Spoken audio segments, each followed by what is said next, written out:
Hare Krishna. Dhanvat Pranam to all the Vaishnavas listening to me. Today we will start from the fifth question of the chapter, 4 Objectives of Life. Before that, let us offer our prayers at the lotus feet of Srila Gurudev Ji Maharaj and all our previous acharyas. ॐ अज्ञानतिमिरान्धस्य ज्ञानाञ्जनशलाकया चक्षुरुन्मिलितं येन तस्मै श्रीगुरवे नमः। हे कृष्णा करुणा सिन्धु दीनबन्धु जगत्पते गोपेश गोपिका कान्त राधाकान्त नमोस्तुते। तद्काञ्चन गौराङ्गी राधे वृन्दावनेश्वरी वृषभानुसुते देवी प्रणमामि हरिप्रिये। जय श्री कृष्ण चैतन्य प्रभु नित्यानंद श्री अद्वैत गदाधर श्रीवासादि गौर भक्तवृंद वाञ्छा कल्पतरुभ्यश्च कृपा सिन्धुभ्यैव च पतितानां पावनेभ्यो वैष्णवेभ्यो नमो नमः। हरे Krishna Krishna Krishna Hare Hare Hare Ram Ram Ram Hare Hare. Fifth question, why isn't the liberation that comes with merging into Brahman praiseworthy? Answer is, how can the liberation of merging into the existence of Brahman be praiseworthy when even demons like Kamsa, who have been condemned by Shastra as killers of cows and Brahmanas, attained this state? Sixth question, why is merging into the Supreme Lord's body more abominable than merging into the Brahman effulgence? Answer is, there are two kinds of merging into the Brahman and merging into the Supreme Lord's body. According to the opinion of Mayavadi Vedantists, the living entity's ultimate goal is to merge into Brahman. According to Patanjali, in the liberated stage, the living entity merges into the Supreme Lord's body. Of these two types of liberation, merging into the Supreme Lord's body is more abominable. When merging with the Brahman, we attain non-variegatedness because we have cultivated impersonal knowledge, but when merging into the Lord's body, after meditating on that personal body, we are more condemnable. This type of liberation only proves what a degraded mentality we possess. The Patanjali system describes the Lord's form as Klesha Karma Vipaka Sayair Apar Amrasta Pursa Visesa Ishvara. The Supreme Personality of Godhead is a person who does not partake of a miserable material life. The followers of the Patanjali system therefore accept the eternality of the Supreme Lord. They also say Sapurvesham api Guru Kalanavach Hedat. Such a person is always supreme and is not influenced by the element of time. Yet according to them, Purushartha Sunyanam Pratiprasava Kaivalyam Sarupa Pratishtha Vachiti Saktir Iti. That is, they believe that in the perfectional stage, the Purusha conception is vanquished. This yoga system is therefore abominable because its final conception is impersonal. The purport is that instead of attaining a substantial result due to substantial worship, such people attain an abominable result. Seventh question, why is happiness derived from the devotional service unlimitedly greater than the happiness derived from merging into the Lord's existence? Answer is, Happiness derived from merging into the Lord's existence is always insignificant and abominable. But the happiness derived from devotional service is wonderful and full of variety, because Sri Hari's ecstatic pastimes are full of sweetness. These two kinds of happiness are always opposed to one another. Those who have not relished the happiness of devotional service find the topic about which happiness is superior worth debating. With that, we finish 102nd chapter and now start 103rd chapter. The topic of this chapter is Sthyayi Bhava or Rati. Answer. First question is, what is Sthyayi Bhava? Answer is, Sthyayi Bhava brings all other bhavas under its control and governs them. When a person's attachment for Krishna becomes stronger and is mixed with undeviated affection, it transforms into Sthyayi Bhava. When Sthyayi Bhava is mixed with the necessary ingredients, it is called Rasa. Although this attachment has crossed its determined limit and has reached the platform of Prema, still it should be called attachment. Prema is unlimited and is not always identified only as attachment. Sometimes prema becomes manifest when it conquers the highest ingredients of rasa. Attachment, rati, should therefore be accepted as sthyayi bhava. Second question. What is rati? How many types of rati are there? Answer. Rati is the preliminary stage of prema and prema is the mature stage of rati. Prema is just like the sun, whereas rati or bhava is the sun's rays. When our rati is awakened, we slowly exhibit the symptoms of ecstatic transformation. Although rati appears within the mind of the conditioned souls, it is fully spiritual. Despite being self-manifest, it appears like an object and function of the mind. There are two types of rati. One arises by the mercy of Krishna or his devotees, and the other from sadhana. Rati arising from sadhana is found most often in this world. Rati arising from mercy is rarely found. The rati that arises from sadhana is further divided into two, Vaidhi sadhana rati and Raganuga sadhana rati. Third question. What are temporary and eternal rati? Answer is, rati, or affection for the material body, is burned at the crematorium along with the body. It does not remain with us permanently. Rati experienced in dealings between men and women in this world is insignificant because the body's pleasure is finished with the body. The living entities are spirit souls, but they have eternal bodies. In the eternal body, every living entity is Stri, enjoyed, and Sri Krishna Chandra is the only Purusha, enjoyer. The material body's demands should be reduced and those of the eternal body increased. As a woman's rati pushes powerfully towards a man, the transcendental rati of the eternal Stri's body rushes towards Sri Krishna. The heart's lust for sense objects is called temporary rati, and the spiritual body's natural lust for Krishna is our eternal rati. Fourth question. Where does the bhava appearing in the hearts of those who have no concept of rasa come from? Answer is, people have no concept of rasa.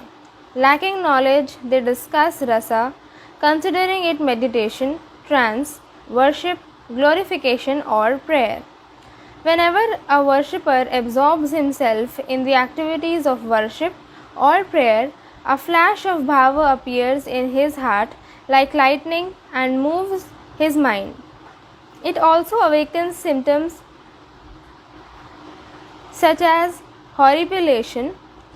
He feels at the time that if such bhava can remain within him eternally, he will no longer have to suffer. O brother, what is that bhava? It is of the nature of matter or thought. It is the opposite of matter. You will never find such a bhava even if you search the entire world. Even the most subtle material objects, electricity and magnetism, do not possess it. You will not find this bhava even after scrutinizing all material thoughts. What to speak of those thoughts that are considered the opposite of matter? Where did such bhava come from?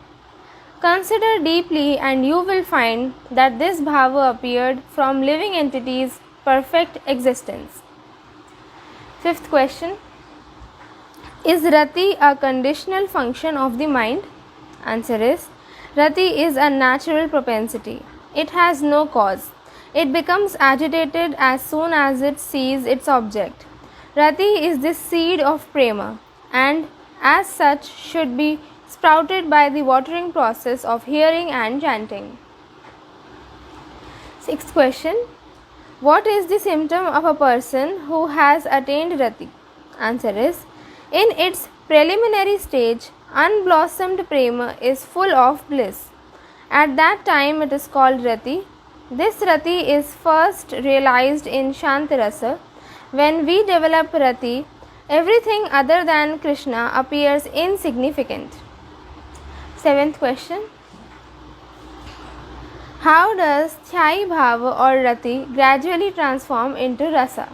Answer is, the more our anarthas are destroyed, the more we surpass higher levels like Nishtha, Ruchi and Asakti and gradually approach Bhava. When Bhava or Rati becomes permanent and mixes with various ingredients, it becomes Rasa. Eighth question. How do those practicing devotional service see themselves after attaining Bhava? Answer is, on the platform of Bhava, a person does not identify himself with his material body. Rather, he predominantly identifies himself with his spiritual body. Ninth question.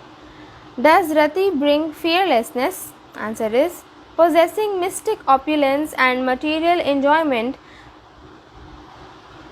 both cause fear, but developing our rati in the abode of Vrindavana brings no fear. 10th question. How can someone develop pure rati in this life without practicing sadhana? Answer is, someone may not have practiced sadhana, yet he may develop pure rati.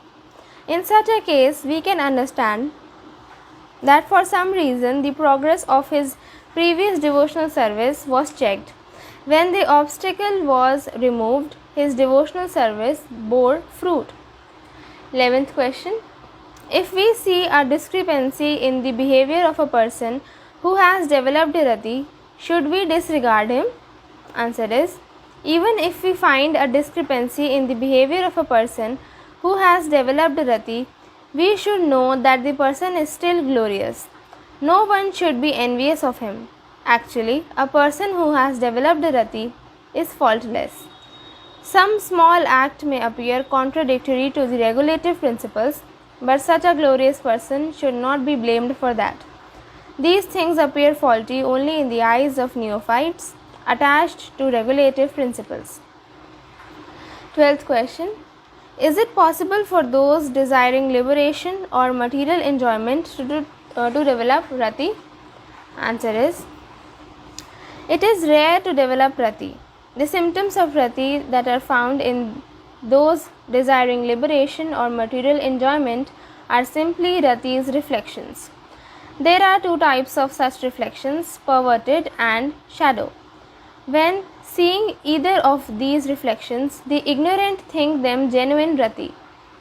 13th question. Mayavadis, or those who synthesize matter and spirit, exhibit the external transformations of love. Are these exhibitions real transformations of love born of transcendental realization? Answer is, if an indifferent Babaji develops bhava, his life is glorious. But if he artificially displays the symptoms of bhava for some purpose, we can understand that his symptoms are not real but reflective.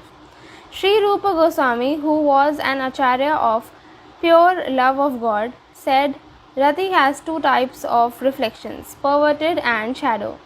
All the symptoms of Rati are found in its reflections, and foolish people become wonderstruck when they see them. Only those who actually relish Rati can recognize true Rati from its reflection. 14th question. What result do we achieve when we reach bhava by practicing sadhana bhakti? Answer is, when a devotional practitioner attains bhava, his eyes are anointed with love of God by Krishna's mercy. Then he is able to see the Lord's face to face. 15th question. How does Shantarati manifest? Answer is, the living entity's pure Rati becomes perverted because of his extremely long association with matter. When the living entity is free of anarthas, he is reinstated in his original position. On that platform, a devotee becomes peaceful. This is called the platform of Shantarasa. 16th question. Who is the object and who is the subject of Shantarasa? Answer is, of Shantarati. Answer is, one is Shanta, peaceful, when he is confident that the worshipable object is not indistinguishable but personal. The Rati developed by such a peaceful worshipper is called Shantarati. The peaceful living entities are the subject of Shantarati and the personal God is the object of that Rati. Living entities on the platform of Shantarati are devoid of the mundane mentality. Their mode of worship gives them spiritual happiness. They give up material enjoyment because they are situated in that happiness. Thus, Krishna appears to them as Paramatma or as the partial person manifestation of Brahman and becomes the object of their worship. 17th question. When does Dasya Rati manifest? Answer is, when unalloyed affection is mixed with Rati, it is called Dasya Rati. In Dasya Rati, a living entity establishes his relationship with the Supreme Lord by considering the Lord the Master and himself the eternal servant. Dasya Rati is of two types, Dasya Rati based on awe and reverence and Dasya Rati based on affection. In the first form, the living entity thinks himself favored and in latter form, he thinks himself cared for. The Lord's servant takes shelter of Dasya Rati based on awe and reverence, while the Lord's sons take shelter of Dasya Rati based on affection. 18th question. What is the nature of Dasya Rati? Answer is, when Dasya Rati is saturated with affection, it becomes prema, love of God. Therefore, on the platform of Dasya, the symptoms of both Rati and prema are present as sthyayi bhava. On this platform, affection and attachment are also present to some extent. 19th question. What is love of God in awe and reverence? Answer is, persons who proudly identifies themselves as Krishna's servants find that their love for Nanda's son develops with awe and reverence. When mature, this love is called love with awe and reverence. In this rasa, both Krishna and his servants are alambana, the shelter. 20th question. What is sthyayi bhava in Sakhya Rati? Answer is, in Sakhya Rasa, the sthyayi bhava is pranaya, with love. Rati and prema are included in that bhava. The awe and reverence as well as the affection that is present in Dasya becomes mature and transforms into firm faith on the platform of Sakhya. 21st question. How is Vatsalya Rati superior to Sakhya Rati? Answer is, in Vatsalya Rati, the firm faith matures and transforms into compassion. 22nd question. To what extent does the Sthyayi Bhava or of Shringara Rasa mature? Answer is, the Sthyayi Bhava of Shringara Rasa gradually passes through Prema, Pranaya and affection, then reaches the platform of attachment or Raga. Bhava and Mahabhava are awakened in this Rasa. 23rd question. Where do the transformations of ecstatic love, horripilation, etc. come from in those who desire liberation? Answer is, the standing of the hairs on end of those who worship the Lord to attain liberation is simply a reflection of rati. A sudden reflection of unexpected joy and astonishment may appear in the hearts of those whose hearts are cold. All transformations born from the reflection are illusory. With that, we complete 103rd chapter and now start 104th chapter. The topic of this chapter is Mellows of Devotional Service. First question. What is the awakening of Rasa? Answer is, Rasa is awakened when a living entity establishes his eternal relationship with the Lord. Second question. Is the science of Rasa mundane? Answer is, the science of Rasa is fully transcendental. It has no tinge of material relationship, such as the material nature of relationships between man and woman. It is entirely spiritual. Third question. What is the proper ground to awaken Rasa? Answer is, Rasa is cultivated only in the spiritual body of the living entity, never in the material body. Fourth question. How many kinds of Rasa are there and what are their origins? Answer is, Rasa is of three kinds: Vaikuntha Rasa, Heavenly Rasa and Worldly Rasa. Worldly Rasa is of 6 types. It is found in sugarcane, dates and so on. Heavenly Rasa is found in emotional feelings. Because of this Rasa, some living entities consider themselves enjoyers and others enjoyed. Vaikuntha Rasa is found only in pure spirit souls. Fifth question. What is the difference between Vaikuntha Rasa, Heavenly Rasa and Worldly Rasa? Answer is, when there is an abundance of Rasa in the soul, its waves may touch the mind. Those waves cross over the mind and pervade the sadhaka's body. Then there is reciprocation between Rasa and the sadhaka. In spiritual Rasa, the Sri Krishna Chandra is the only hero. The one spiritual Rasa is transformed and reflected as heavenly mental Rasa. Then it is further reflected as worldly Rasa. The rules, process and nature of the 3 types of Rasa are therefore one of one kind. Spiritual Rasa is the life of the Vaishnavas.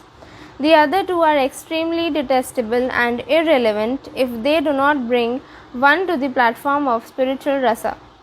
People who are influenced by base, low propensities are enchanted by heavenly and worldly Rasa.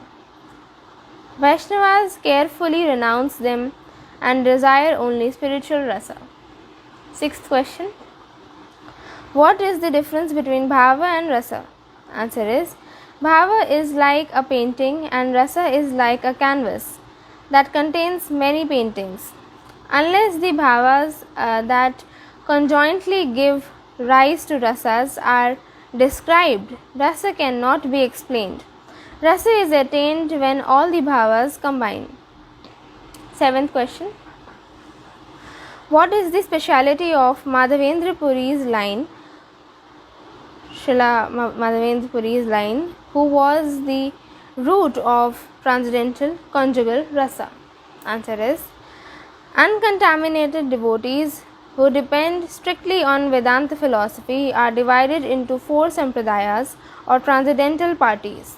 One of the 4 sampradayas, Sri Madhavendra Puri, accepted the Sri Madhavacharya Sampradaya. Thus, he took initiation according to that parampara. From Madhavacharya down to Lakshmipati, Madhavendra Puri's spiritual master, no one realized devotional service is conjugal love. Sri Madhavendra Puri first introduced the Madhavacharya Sampradaya to the concept of conjugal love, and Sri Chaitanya Mahaprabhu further revealed this conclusion. He toured South India and met Tattvavadis who supposedly belonged to the Madhavacharya Sampradaya. When Sri Krishna left Vrindavana and accepted the kingdom of Mathura, Srimati Radharani, out of her ecstasy of separation, expressed how Krishna can be loved in that mood. Worship in separation is considered the topmost level of devotional service by Gaudiya Madhava Sampradaya. According to this concept, the devotee thinks himself poor and neglected by the Lord. Thus, he addresses the Lord as Madhavendra Puri did, as Deen Dayardra Natha, the supremely merciful personality of Godhead. Such ecstatic feeling is the highest form of devotional service. Because Krishna had gone to Mathura, Srimati Radharani was very much affected and expressed herself thus: "My dear Lord, because of separation from you, my mind has become overly agitated. Now tell me, what can I do? I am poor and you are merciful. So kindly have compassion upon me and let me know when I shall see you." Sri Chaitanya Mahaprabhu was always expressing the ecstatic emotions Srimati Radharani exhibited when she saw Uddhava in Vrindavana. Similar feelings experienced by Madhavendra Puri are expressed in this verse. "I Deena Dayardra Natha he, Mathura Natha Kadavalokasya, Hridayam Tvad Aloka Kataram, Daita Brahmyati Kim Karomai Aham." O my Lord, O most merciful spiritual master, O master of Mathura, when shall I see you again? Because of my not seeing you, my agitated heart has become unsteady. O most loved one, what shall I do now? Therefore, Vaishnavas in Gaudiya Madhava Sampradaya say that the ecstatic feelings expressed by Sri Chaitanya Mahaprabhu during his appearance came in line from Sri Madhavendra Puri through Ishwara Puri. All the devotees in the Gaudiya Madhava Sampradaya accept these principles of devotional service. 8th question.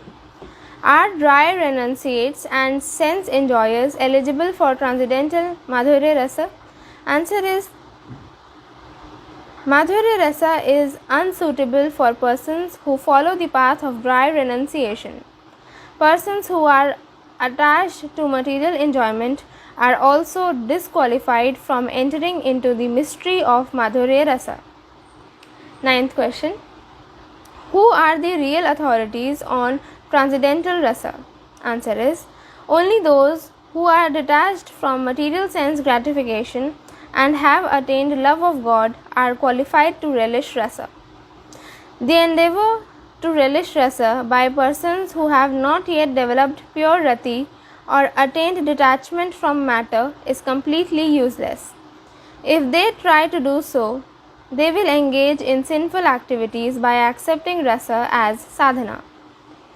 10th question. Can rasa be taught by just anyone? Answer is rasa is not a limb of sadhana. If anyone says, "Come, I will teach you rasa," he is certainly a cheater and a fool. 11th question. Is the science of rasa a subject for janana or knowledge? Answer is rasa is not a subject for janana of knowledge, but a subject to be relished. Relishing rasa, the ultimate goal of life, does not take place until we are finished with the two basic functions of knowledge, inquiry and collection. 12th question. Can we understand the science of rasa through reason and argument? Answer is, we cannot realize the science of rasa through argument. What to speak of spiritual rasa, we cannot even understand mundane rasa through reason and argument. 13th question. Can a living entity become the hero or object of rasa? Answer is, the devotee's duty is to serve Krishna in Madhurya Ras, following in the gopis' footsteps. One who imitates Krishna and tries to become the hero of rasa will certainly go to hell. Hypocrites, cheaters, and duplicitous persons commit such an offense. 14th question. What are the progressive limit of spiritual rasa and the limit of its reflection? Answer is, rasa is eternal, unbroken, and inconceivable and full of ecstasy. From the platform of pure rati, rasa progressively advances to the platform of Mahabhava. When pure rati is diverted, it perverts to mundane illusion. 15th question. What is an example of rasa? What is aversion to rasa? Answer is, worship is an example of rasa. Material activities or non-material, impersonal thoughts are never considered worship. They are always dry and averse to rasa. 16th question. Where is rasa found? Answer is, if we regard the absolute truth as impersonal, there is no question of experiencing rasa. Then the Vedic statements such as raso vai sa, the Supreme Lord is the reservoir of all pleasure, become meaningless. The impersonal concept is unpalatable because in it there is a total absence of happiness. The more the personal concept manifests, the more rasa increases. 17th question. What is transcendental parakriya ras?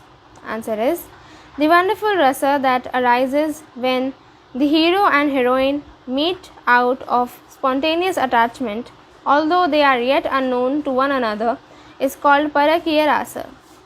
The more we are inclined towards self-satisfaction, the more rasa dries up. The more we are inclined towards Lord's times, the more rasa increases. Where Krishna is the only hero, there is no question of parakriya rasa being improper. 18th question. Why is transcendental parakriya rasa most relishable? Answer is, the damsels of Gokula, even though they are eternal energies of Krishna, relish pastimes in Goloka. The parakriya rasa that relish is topmost. To bring their topmost rasa into this world, Lord Krishna brought his Goloka consorts to Gokula. Where is the fault in his action? He is not a mundane hero. He acts for the living entity's benefit. Otherwise, how could the living entities become qualified to achieve the topmost rasa of relishing the supreme Madhurya rasa?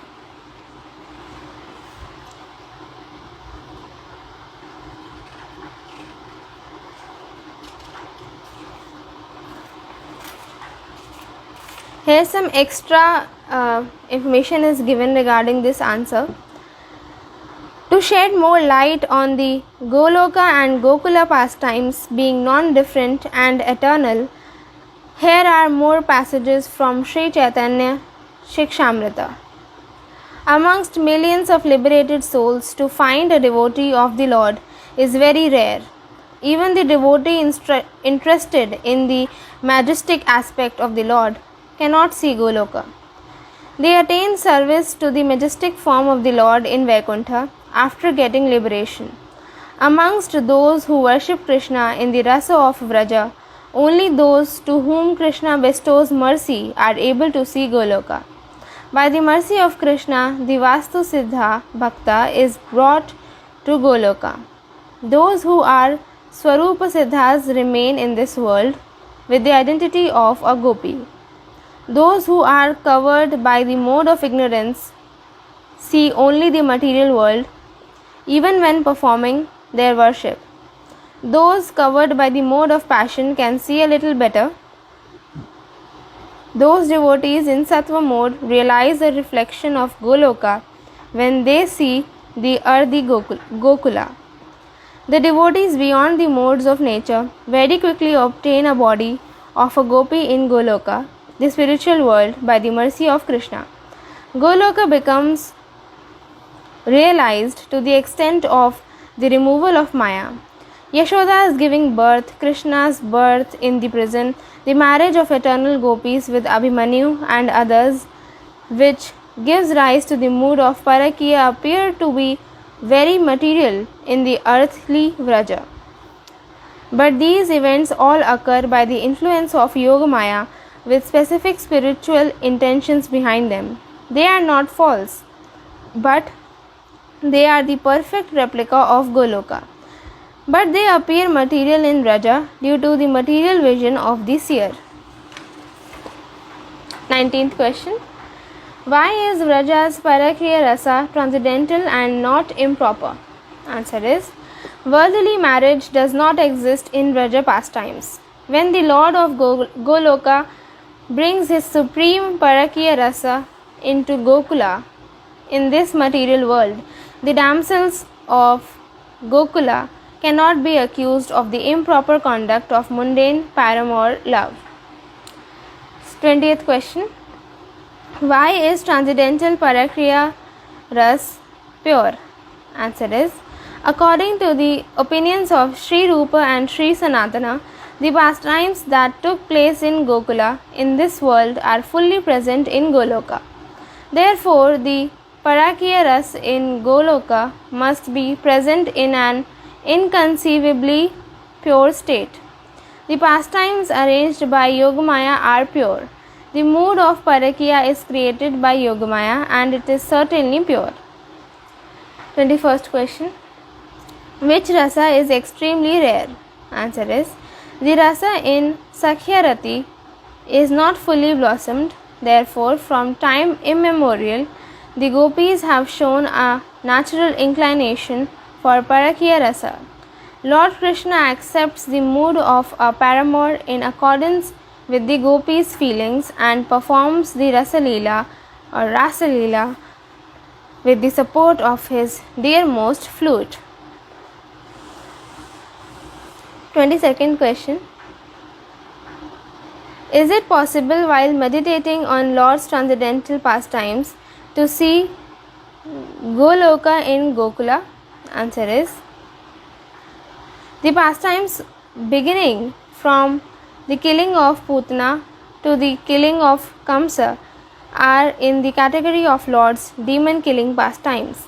These pastimes are manifest of Gokula and are present only as feelings in the transcendental abode of Goloka.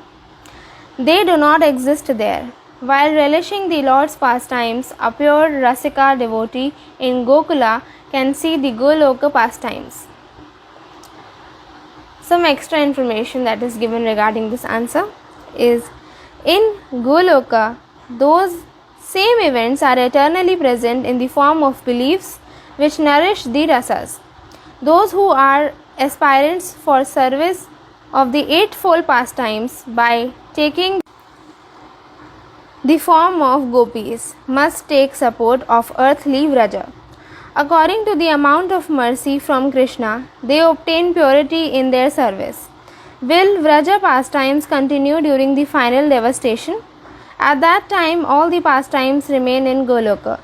Through practice during 8 times of the day, a person realizes the eternal nature of the daily pastimes of Krishna.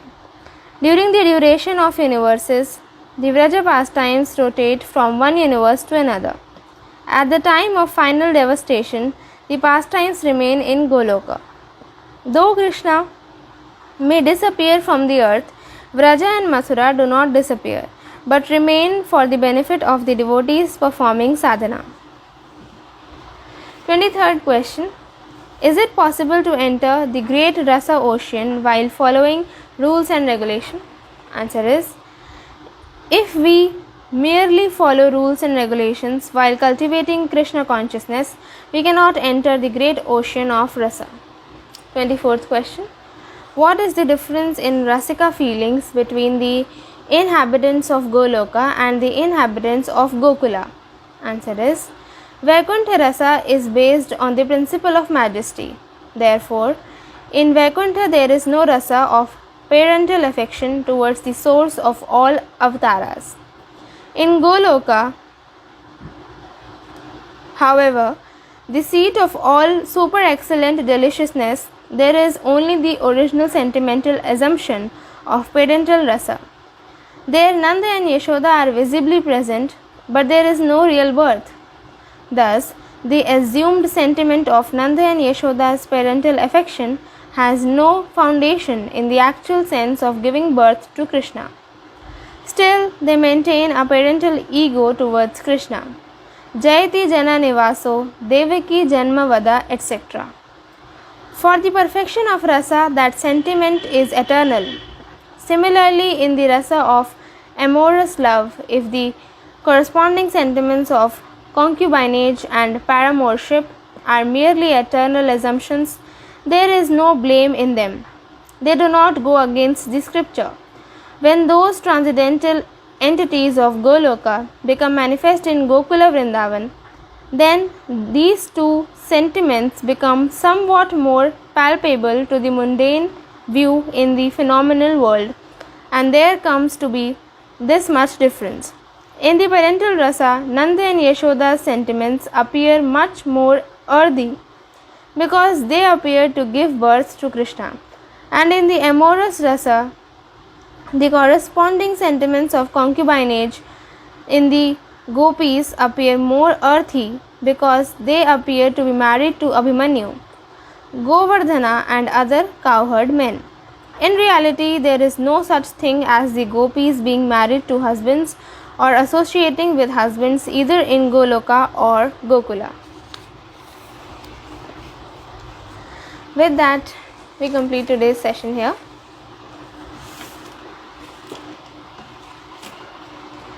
My sincere obeisances at the lotus feet of Srila Gurudev Ji Maharaj and the divine couple Sri Sri Radha Krishna.